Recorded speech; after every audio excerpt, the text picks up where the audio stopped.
Good day, ladies and gentlemen. This is Dr. Ferrer, your professor. Good afternoon, class. This will be your last video for the course. The title of the video is on the threats to nature or some environmental issues. But first, we have to define environment. An environment is the whole of surrounding things. Surroundings are defined by central entity. In ecology, environment refers to the surroundings of humankind. But generally, environment refers to the biological, physical, and social things on the earth or in inhabitable space outside the Earth's atmosphere. Now, how about environmental issues? There are a variety of environmental problems today that affects our entire world. As globalization continues and the Earth's natural processes transform local problems into international issues, few societies are being left untouched by major environmental problems. It includes acid rain, air pollution, global warming, hazardous waste, ozone depletion, smog, water pollution, overpopulation, and rainforest destruction. So what is acid rain? The term acid rain refers to what scientists call acid deposition. It is caused by airborne acidic pollutants and has highly destructive results. Acid rain is one of the most important environmental problems of all. It cannot be seen because the invisible gases that cause acid rain usually come from automobiles or coal-burning power plants. So now you might understand why officials in some of the municipalities in Palawan go against coal mining in the province. Now, what causes this acid rain? The primary causes of acid rain are sulfur dioxide and nitrogen oxides. These chemicals are released by certain industrial processes, and as a result, the more industrialized nations of Europe as well as the United States suffer severely from acid rain. Most sulfur dioxide comes from power plants that use coal as their fuel. These plants emit 100 million tons of sulfur dioxide, of which 70% of that in the world. Automobiles also produce about half of the world's nitrogen oxide. As the number of automobiles in use increases, so does the amount of acid rain. So now you might think of whether are you going to buy an automobile or just use some free rides or commute as you go to work or as you go to places or as you visit friends. Power plants that burn fossil fuels also contribute significantly to nitrogen oxide emission. There are also some natural causes of acid rain, such as fires, volcanic eruptions, bacterial decomposition, and lightning that all greatly increases the amount of nitrogen oxide on the planet. Acid rain comes down to the earth in the form of rain, snow, hail, fog, frost, or dew. Once it reaches the ground, the acidity in the substance can harm and even destroy both natural ecosystems and man-made products such as car finishes. Now, what are the effects of acid rain? Acid rain affects aquatic ecosystem because many ecosystems are affected by this acid rain, such that bodies of water, including lakes and rivers, can see many of their inhabitants die off due to the rising acidity levels. Acid rain also affects the trees and plants because as acid rain falls on trees, it can make them lose their leaves, damage their bark, and stunt their growth. By damaging these parts of the tree, it makes them vulnerable to diseases or from extreme weather and insects. How about the effects on buildings? Acid deposition also has an important impact on architecture and art because of its ability to corrode certain materials.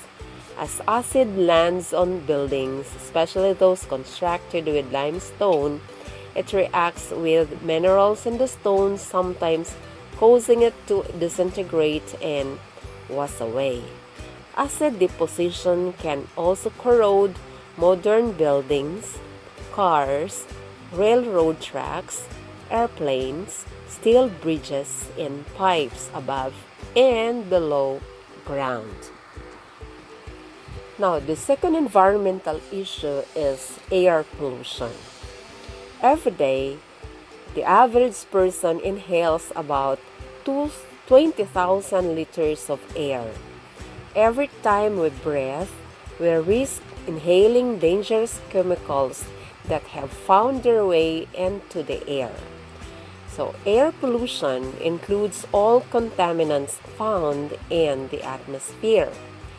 These dangerous substances can be either in the form of gases or particles. Air pollution can also be found both outdoors and indoors because pollutants can be trapped inside buildings, causing indoor pollution that lasts for a long time. The sources of air pollution are both natural and human-based. Humans have been producing increasing amounts of pollution as time has progressed, and they now account for the majority of pollutants released into the air. Now, let's discuss the causes of air pollution. One is industrialization. Industrialization set in motion the widespread use of fossil fuels, which are now the main drivers of pollution as we know it. But as we are living in this tech world, we cannot go against industrialization also. So, I guess we have to at least adapt to this new trend around the globe. Another cause is population growth. It causes the demand for food and other goods to go up, which is met by expanded production and use of natural resources. So, this then leads to higher levels of atmospheric pollution. So, the more the population we have in the entire world, the higher the level of atmospheric pollution that we create. Now, globalization also has in a way become a facilitator of air pollution. This is because big industry takes advantage of lax environmental controls, particularly in developing nations, and moves its manufacturing facilities to such pollution heavens from where air pollution travels around the world without any obstacles. So though there are some benefits of globalization, yet by looking into this discussion, you can also see that globalization has its own downsides. Now let's have the effects of air pollution. Harmful effects on humans, on animals, on trees, and of course the wider environment. Air pollutants enter the body primarily through the respiratory system, which thus becomes their main victim. So each air pollutant exerts their own specific adverse impacts, ranging from mild to really damaging effect. Another issue is global warming, also known as greenhouse effect, that immediately receive international attention. Scientists, environmentalists, and governments around the world took an interest in this subject. So, global warming is called the greenhouse effect because the gases that are gathering above the Earth make the planet comparable to a greenhouse. By trapping heat near the surface of the Earth, the greenhouse effect is warming the planet and threatening the environment. So you might ask, what are the causes of global warming? Of course, global warming has a variety of causes. One of the largest factors contributing to global warming is the general problem of overpopulation and its many effects. This is because many different gases can increase the planet's temperature. The number of different products and human activities that contribute to global warming are so numerous that finding solutions to the problem is very difficult. Example, by using a refrigerator, it releases dangerous gases. Turning on the lights also requires energy from a power plant, and driving to work causes gas emissions from the car. So countless other normal activities of humans lead to global warming. So though having an atmosphere is important, the greenhouse effect may be making it excessively thick. The levels of gases covering the earth have soared with industrialization, and developed countries now produce about 75% of greenhouse gases. Now let's discuss the effects of global warming on Earth. The effect could be enormous, actually. Compared with the hectic pace of our daily lives, global warming is a slow-moving problem. But it does not mean we have to wait and see. In short, we have to act now. The climate changes that will result from global warming are extremely difficult to predict. The weather is determined by so many factors that it is often compared to chaos by scientists. Next environmental issue is the rainforest destruction. The atmosphere and oceans are not the only parts of the environment being damaged. Rainforests are being quickly destroyed as well, and their survival is questionable. E.O. Wilson, a biologist at Harvard, called the depletion of rainforest areas as the greatest extinction since the end of the age of dinosaurs. Unlike some environmental issues, rainforest depletion has fortunately received significant public and media attention.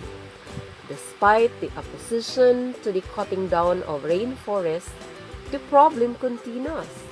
Every year, example, Brazil chops down an area of forest the size of the state of Nebraska.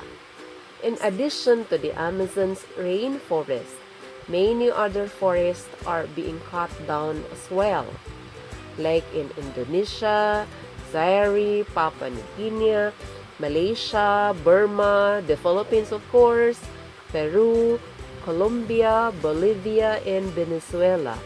Rainforests that were once great have been lost.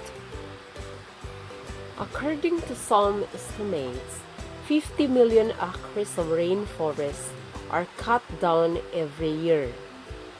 The United Nations says the figure is closer to 17 million acres.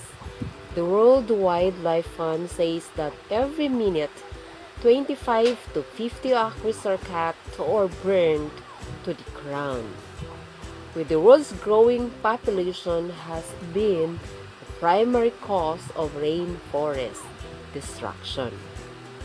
It's because more people need land to live on and wood products to consume.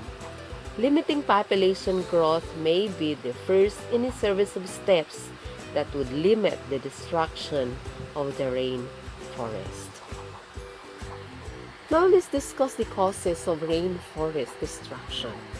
One is logging. Commercial logging companies cut down mature trees that have been selected for their timber.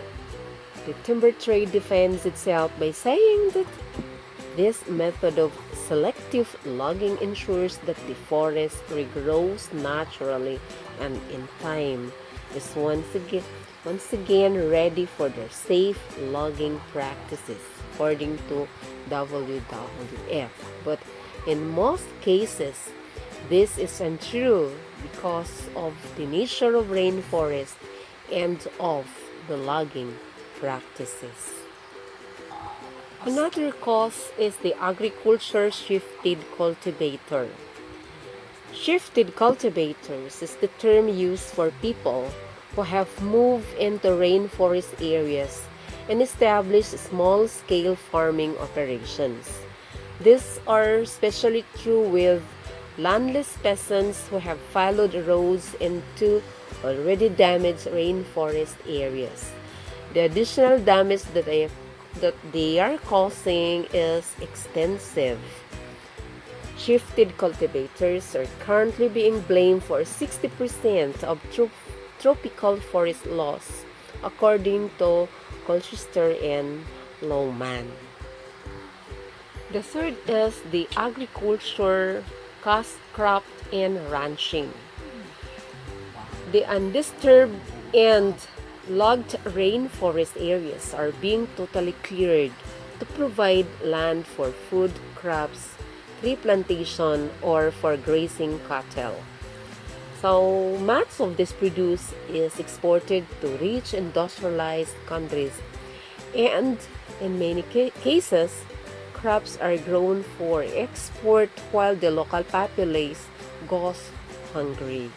So due to the delicate nature of rainforest soil and the destructive nature of present-day agricultural practices, the productivity of cash crops grown to rainforest soils declines rapidly after a few years.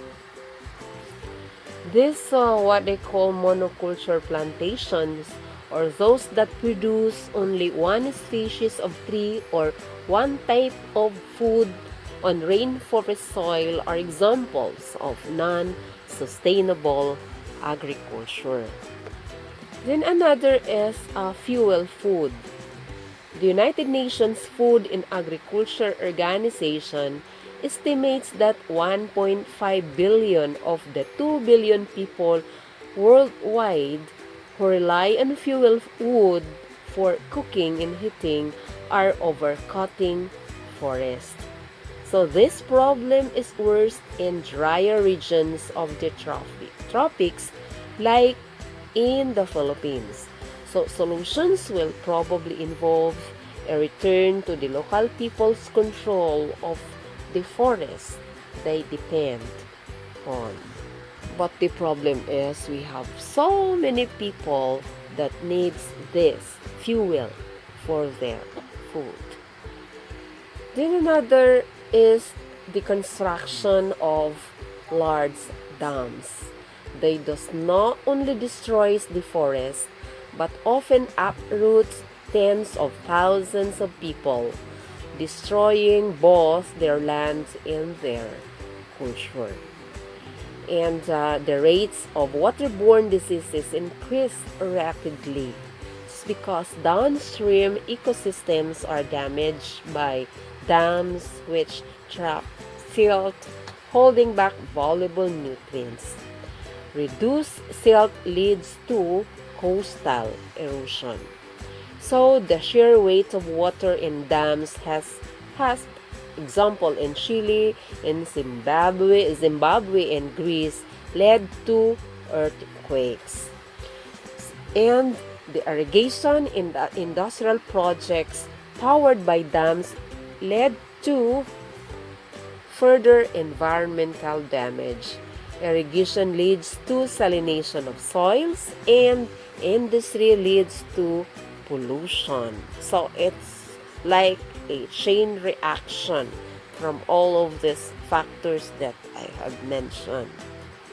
Then another is mining and industry. Mining and industrial development lead to direct forest loss due to the clearing of land to establish projects. And aside from that, indigenous people are being displaced by these activities. When roads are constructed through previously inaccessible land, opening up the rainforest. Severe water, air, and land pollution occurs from mining industry. And last is tourism.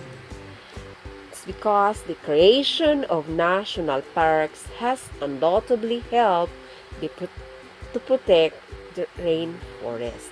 Yet, as many national parks are open to the public, tourism is damaging some of these areas.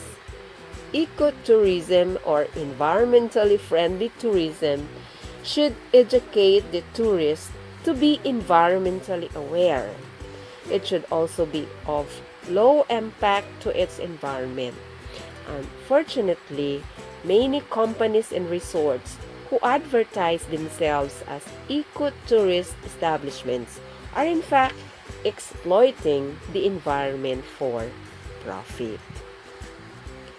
So that would be all, class, for this topic. And for your activity, given with all the threats to nature, suggest a solution to these problems. Discuss why you suggested those solutions and present your output in matrix form. Again, this is your professor for this course. Thank you for watching all of our videos. See you in the next semester.